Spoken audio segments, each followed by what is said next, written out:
నువ్వు ఎంతో మందిని చూస్తుంటావు రెడ్డి, కానీ వీడు పెద్ద క్రాక్ నా కొడుకు.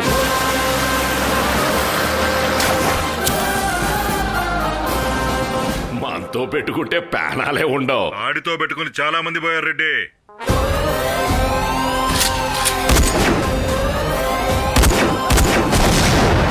బందికి బట్ట కట్టాలంటే నీకు అక్కడి నుంచి రాజమండ్రి సెంట్రల్ జైలు ఎంత దూరం? సెంట్రల్ జైలా? గట్టిగా తొక్కితే 6 గంటలు. తొక్కో. 4 గంటల్లో అక్కడికి వెళ్ళి జైలని గలవు. వాడు కొన్ని చూపిస్తాడు, వాడు చెప్తాడు ఆ వచ్చేవాడి గురించి.